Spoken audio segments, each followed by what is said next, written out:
I see you've been hunting the Master for some time. I vowed to hunt the Master until the day I died. The Dark Lord has taken on various forms over the centuries, but always by choice. Until now. Nothing matters more than destroying the Master. When I sit down with the writers to start breaking stories for the season, we start with the book, which in the case of The Strain, it's based on 3 novels written by Guillermo del Toro and Chuck Hogan, but I would say that it's a loose adaptation at best. In terms of character development, it's a sort of night and day. The books primarily concern themselves with describing this new world and then following the adventure of dealing with this. And the show, as a function of budget, that we can't have massive fights every scene. We have to stop every once in a while and talk to each other. And so there's already so much more character development in this show. Characters are kind of the lifeblood of TV. TV is a very different medium from the books. This series kind of lives and dies with its characters. And, you know, the world is a cool setting, and the changing world, you know, it's all moving pretty quickly. But really, new situations for our new characters, new context, that's kind of what we've been working on in season 2. A lot of times when you read a book and then the movie comes out, inevitably anyone that read the book is always a little bit disappointed because you have this really short time frame to condense the essence of a book into a movie, and often people are disappointed. But in this case, you've got seasons where you're actually able to further develop characters and storylines and add new ones that make for a very unique experience. Things without all remedy should be without regard. Shakespeare. I don't think they've compromised the books in any way. They've kind of reinvented it. They've just spread it and made it richer from the inside. And I just think the imagination of the writers probably been quite tested, but they've come up trumps with every episode. You don't need to quarantine people for 3 days. I have a way of diagnosing people who are infected within 1 or 2 hours. There's definitely elements from the books, but the story's quite different. There's a lot of new characters, and the fate of different characters is going to be quite different from the books, including Nora's fate. It's just going to take the show onto a very different direction from the books, and I think that's what our production wanted, so I can't wait to see how that pans out. Those books really provide a skeleton for what we have. You really don't know what's coming up in the next script, next page. Turn the next page and ooh. Yeah. This whole Dutch thing is a big surprise. Fat!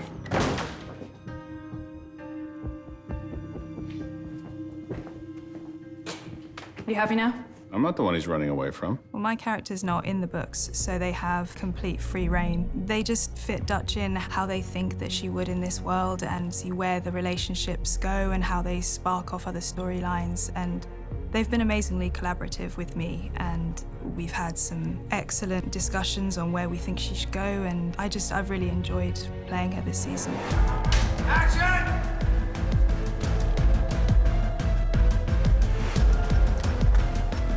The second season is really the first half of the second book. We took the second book of The Strain as a source of inspiration, and we started to figure out what made the best story.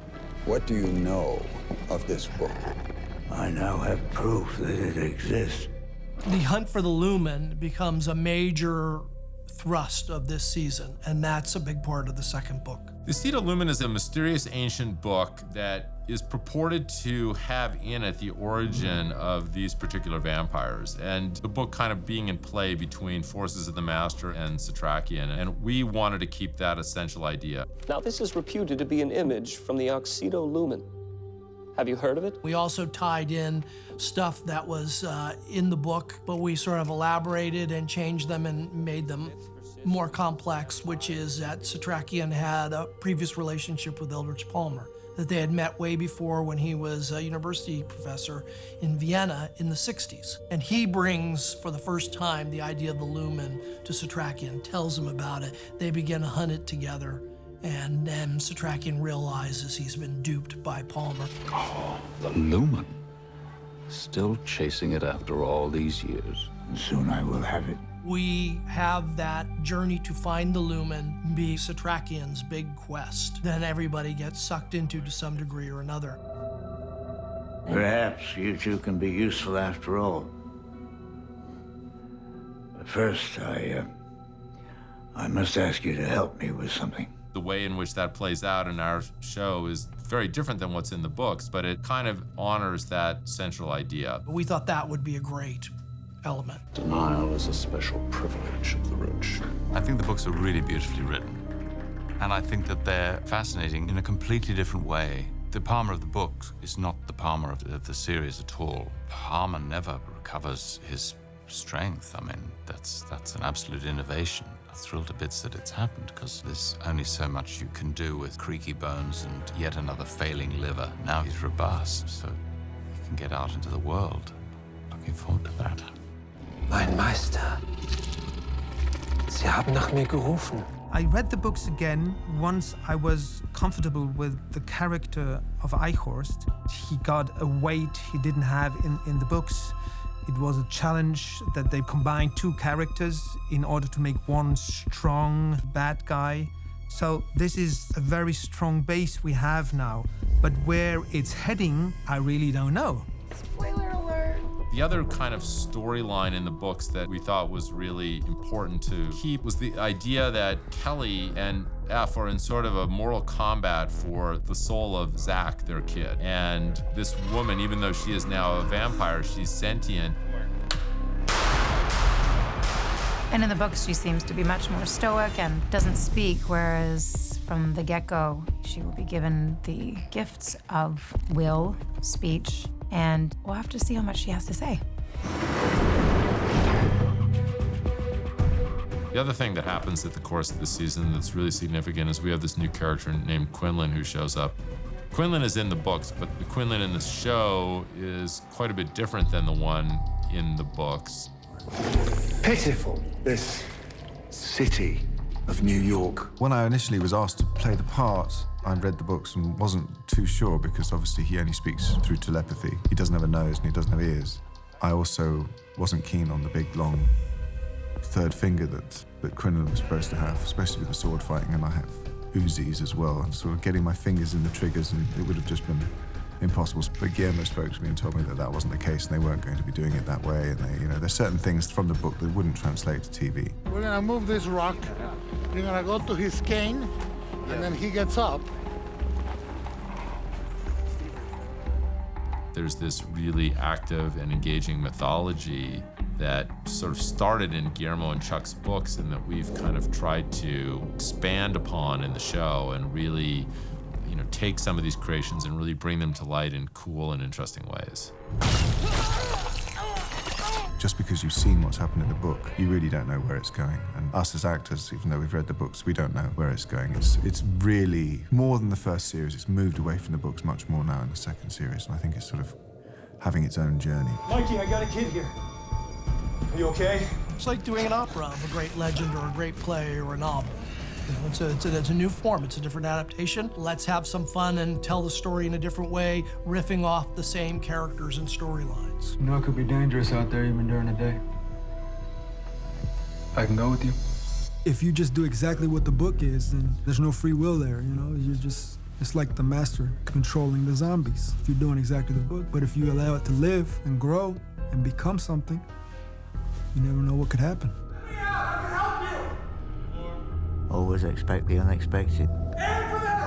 Characters can be suddenly turned and wiped out. There's no guarantee for any of the main characters. Nobody is totally immune.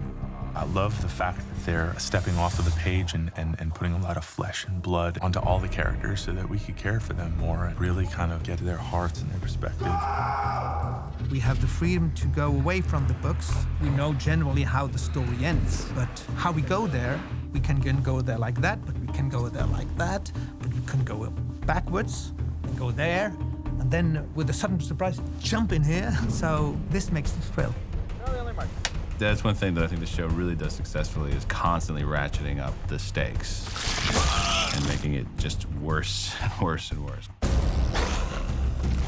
I think writing for television in a way is like mining ore, you know? You find a vein of gold and then you sort of follow it through the ground. And I think the same is true of characters. You know, we set up characters in relationships and then we sort of follow the ore of that relationship. We see where it leads. And I think that it's great to have a plan when you're creating a season of television, but then you also listen to the show. You see what actors do. You see how they interpret your words. You see the relationships that form, and then those inspire you as a writer, and then you start writing to those relationships, and you start writing to those things that you see that are really good that the actors do together, and it becomes this weird symbiotic relationship, and the best version of the show comes out of that.